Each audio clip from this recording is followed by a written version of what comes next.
You typed it into the search bar, hoping I would whisper the hidden code, the one weird trick that separates the champions from the almost theirs. You want the formula, you want the shortcut. Let me stop you right there. The first thing you have to understand about success, the true choking the air out of the room, legacy-defining success is this: there are no secrets. The moment you start looking for a secret, you are admitting a fundamental weakness. You are admitting you're hoping to dodge the work. And that weakness is the one thing that will always keep the champagne locked up and the trophy out of reach. I'm going to give you the blueprint. It's not a secret, it's a brutal contract. It's a series of non-negotiable truths that I didn't read in a book. I bled them out on the court every single day for 2 decades. You want to be successful? Then stop looking at the ring, stop looking at the highlights. You have to understand 3 things, 3 fundamentals that are the same, whether you're shooting jumpers, closing a deal, or building an empire. First, the obsession. Most people would call it champions are possessed. There is a difference. Hard work is punching the clock. Obsession is hearing the ball bounce in your head when you're trying to sleep. Second, the standard, everyone has a goal. But nobody, absolutely nobody, is willing to enforce their own standard the way greatness demands. Your greatest competitor is the level of effort you settled for yesterday. Third, the cost. Success is not free. It is paid for with isolation, with judgment, with the quiet sacrifice of everything comfortable. You must know the debt, and you must be ready to pay it in full without complaint. If you don't have the stomach for these 3 things, stop watching now. Go back to your comfort. But if you're still here, if you feel that ugly, burning desire for more than average, then let's get into the dark side of the game. You think you know work ethic, you had a few long days, you skipped a party once. That's a hobby. Obsession is a disease you choose to contract. It's the constant gnawing dissatisfaction with anything less than perfect execution.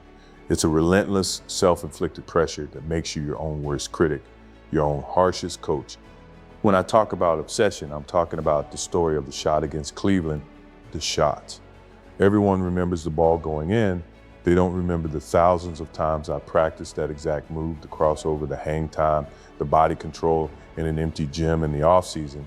I didn't practice until I got it right. I practiced until I couldn't get it wrong. The moment you become obsessed, your perspective shifts. The challenge is no longer the opponent standing across from you. The challenge is your own mind trying to trick you into taking the easy way out. The enemy is the alarm clock. The enemy is the couch. The enemy is the voice that says you've done enough. You have to treat that internal voice of comfort like a trash talker on the opposing team. You silence it with performance. This is the fuel. This is the difference between showing up and taking over. If you're willing to settle for average effort when no one is watching, you will get average results when the world is watching. Obsession means you are always running full speed, even in a scrimmage, even in a drill, even when the score is 0-0. You don't just want the win, you crave the process of earning the win. This commitment to the process is the first heaviest piece of the success contract, and it costs you your sleep, your downtime, and your shallow relationships. The second piece of the blueprint is the standard. This is where 99% of ambitious people fail. They set a goal, a championship, $1 billion, a finished book, and they chase it. But a champion doesn't chase the goal. They live by a standard that makes the goal inevitable. My standard was non-negotiable excellence in everything I controlled. If I was shooting 100 jump shots and I made 99, I didn't celebrate the 99. I did the drill over. The one missed shot was a catastrophic failure, a potential loss of a championship. It wasn't realistic. Success isn't realistic. It's an imposition of your will onto a chaotic world. You have to demand more from yourself than anyone else would dare to ask. Think about the players I played with. Some were great, some were good, but if you were on the Bulls, you didn't just meet the league standard, you met my standard. And my standard was 0 tolerance for laziness, 0 tolerance for excuses, and 0 tolerance for soft effort. People called me a tyrant, a bad teammate. I called it necessary cruelty. If I saw a weakness in a teammate, I attacked it. Why? Because the enemy wasn't the guy in the other jersey. The enemy was the weakness that would cost us in the fourth quarter. If they could not handle my pressure in practice, they would certainly crack when the whole world was watching. You have to enforce this standard in your own life. Stop lying to yourself. You say you want financial freedom, but you spend an hour every morning scrolling. You say you want a world-class physique, but you skip the last 2 reps because they burn. That gap between what you say you want and what you are willing to tolerate is the graveyard of dreams. Close that gap, enforce your standard like a debt collector. You owe yourself maximum effort, and until you pay up, you will remain unsuccessful. Now we get to the third and most chilling truth, the cost. Everyone wants the glory, but nobody wants the bill. The cost of true success is not measurable in dollars. It is measured in the things you willingly, ruthlessly cut out of your life. You want to know why champions are different? They understand elimination. You have to eliminate distractions. You have to eliminate negative voices. And sometimes you have to eliminate people. People who don't understand the relentless, ugly necessity of your obsession. They call you selfish. They call you unbalanced. They say you're missing out on life. I'm telling you, those judgments are just the currency you pay. You pay for success with isolation. When everyone else is out celebrating a small win, you are back in the lab, drilling the weakness you found in your game. When your friends are watching the game, you are studying the opponent's eyes. That choice to be alone with the work that is the tax collected on greatness. The higher you climb, the fewer people are up there with you. It's a lonely view, but it's the only view that matters. And then there's the mental cost. I lost my father. I retired and chased a baseball dream. That period was crushing. It was the universe throwing every personal disaster it could find at me. You cannot avoid life's tragedies, but you can choose how you process them. You can let the tragedy define you, or you can use the pain to forge a deeper, harder core of resilience. I didn't conquer the pain, I accepted it as fuel. I turned the sadness, the anger, the doubt into a silent internal mandate. Work harder, honor the sacrifice. The secret is that your greatest sorrow is actually your most potent, untapped source of strength. You are stronger precisely because of what tried to break you. Let's dissect failure. You treat it like a brick wall. I treated it like a necessary conversation. Every missed shot, every lost game, every business deal that went sour, that wasn't an ending. It was just feedback. The world giving you free information about where your preparation, your effort, or your focus was lacking. The average person gets failure and retreats. The champion gets failure, listens to the message, and immediately applies the correction. I miss over 9,000 shots. Think about that volume of failure. If I had allowed the sting of those misses to create hesitation, I would have stopped shooting. But hesitation is a poison. It is the fear of looking bad, the fear of judgment. You have to destroy that fear. How? By accepting fully and brutally that failure is simply part of the tuition for success. You pay it up front, often in pain and public embarrassment, but the knowledge you gain is non-transferable and invaluable. Look at the dynamics of the last shot. Everyone is watching, the air is thick, you're exhausted, your body is screaming. That moment is not about talent, it's about premeditated calmness. Because I had practiced that shot, that move, under fabricated pressure thousands of times, my body knew what to do when my mind was overloaded. The work eliminates the drama, the grind eliminates the fear. The secret power is realizing that you have the right to impose your will on the moment. The clock doesn't dictate your effort, you dictate your effort. The opponent doesn't control the outcome, you control your execution. When you step onto your stage, you are not hoping for success, you are there to demand it through the sheer weight of your preparation.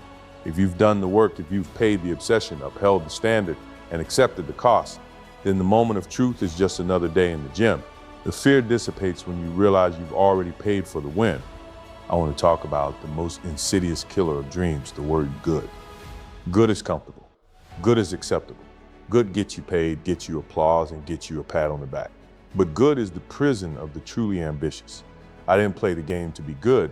I played the game to be the standard. I played to redefine what was possible, to be the yardstick against which future generations would be measured. And that means you have to constantly, savagely reject the temptation to be merely good. There's a burden that comes with true greatness. It's the burden of expectation, not from the media or the fans, but from yourself. When you achieve a high level, the struggle changes. It's no longer about climbing to the top. It's about pushing the ceiling higher, even when the air gets thin and there's nobody to motivate you but the reflection in the glass. This is where the obsession pays its final dividend. It transforms your work from a means to an end into the only meaningful purpose. When you succeed, people will tell you to relax. They'll tell you to enjoy it, to take a break. That's the most dangerous moment. Because success is not a destination. It's a temporary state of being that requires continuous compounding effort. The moment you coast, the moment you allow comfort to creep into your routine, is the moment your competitors start catching up. The price of maintaining greatness is often higher than the price of achieving it. So if you reach your goal, do not celebrate the end of the work. Celebrate the fact that your standard has just been reset. The work never ends, it only becomes more interesting, more challenging, and more vital. That is the secret longevity of champions. They treat the victory as the start of the next, harder climb.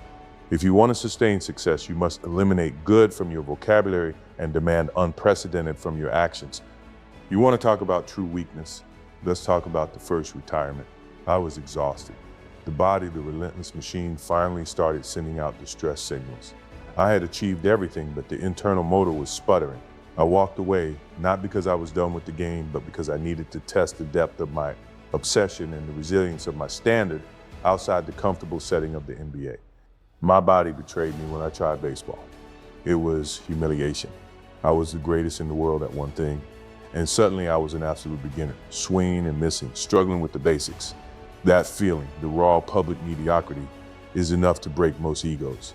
But that was the greatest lesson the universe ever gave me. It taught me that my commitment was to the grind, not just to the outcome. I had to start over. I had to pay the price of admission all over again. The secret to success isn't staying on top.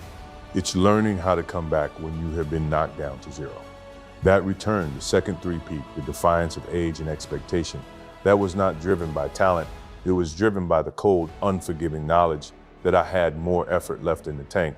I had more will to impose.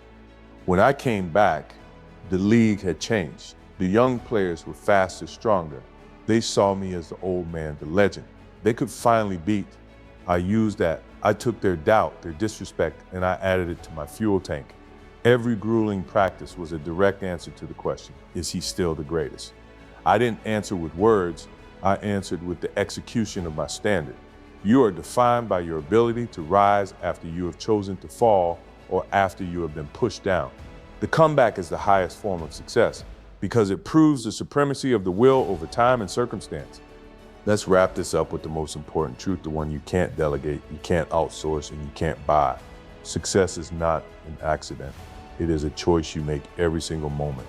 You have to choose obsession over distraction. You have to choose to enforce the standard over accepting comfort. You have to choose to pay the full cost of isolation and sacrifice.